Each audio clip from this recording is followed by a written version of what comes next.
Have you ever taken a trade or invested in something and the thought of a loss just gives you shivers? Did you know that people feared loss more than they enjoyed profits? But wait, aren't profits better than losses?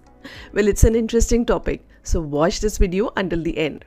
Hello guys, this is Shweta and welcome to the world of WallStreetMojo.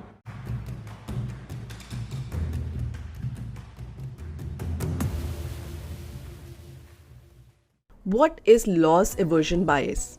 Losses loom larger than gains. This is a common saying, and that's what the topic of this video is based on. Say that you're looking to invest $1,000 in Tesla stocks. Before you confirm the buy order, you may rethink the investment and consider walking away. Do you know why this happens?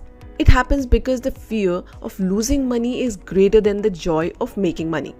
So this instantly makes one averse to the loss. So loss aversion is a cognitive phenomena in which a person is affected more by the loss than the gain. The concept of loss aversion is an integral part of behavioral finance, and it's very much applicable in trading and investing.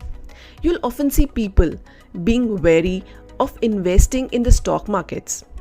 They'll say they don't want to lose money because of the price fluctuations in the stock market. If you see, these people may not even know anything about the financial markets, but the loss aversion has already kicked in for them. Why is understanding loss aversion important? So whenever we buy or sell anything, we often try to do it logically right.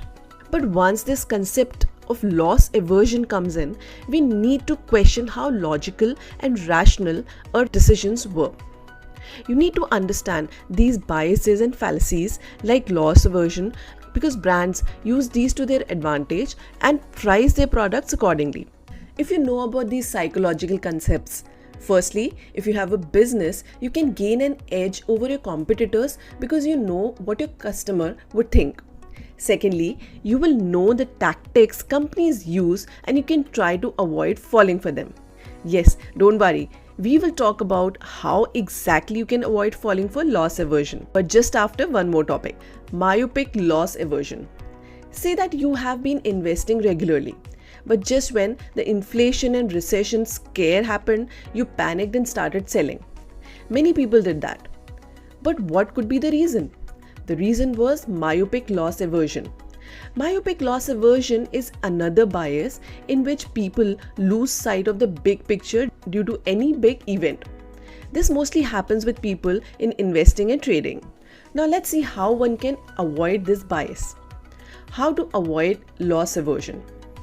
Avoiding loss aversion is a bit more difficult than avoiding myopic loss aversion because the latter is a temporary situation. By the way, the loss aversion bias is subconsciously ingrained in our minds that we always try to averse losses no matter what decisions we try to take. Entirely avoiding losses is not possible, but we sure can try and reduce its effects. Here is how you can do that. We give more importance to avoiding losses, making us forget that earning profit is important too. So, one way to reduce the loss aversion bias is by giving equal importance to gaining and losing. Both are two sides of the same coin that should walk hand in hand. If loss aversion can make an investor or trader make better decisions and become less greedy, the other will ensure they don't lose focus on the big picture. Second thing that you should know is that quitting has different forms. Didn't understand the context? Right? I'll explain. Let's take the example again. Say that you have invested regularly in the financial markets and you offloaded your portfolio just when the recession scare came up. Now, you might have proper and substantial reasons and data to back this decision of yours, and it might even save you lots of money. But if you do that just because you got scared, then that is totally the loss aversion bias in play. All this discussion on loss aversion, but there is one important thing we need to acknowledge. Loss aversion is very subjective and the risk capacities of different people may vary. So if you are trying to limit losses but also want to grab profit opportunities, then you need to go in with the balanced approach. Of course, you won't win all the time, but if you live without taking risks just because you are trying to avoid loss, then know this thing. The greatest danger lies in riskless living. Well, we'll end the video with this. And we hope you have learned a lot. If you did, then show it to us by liking the video and subscribing to the channel.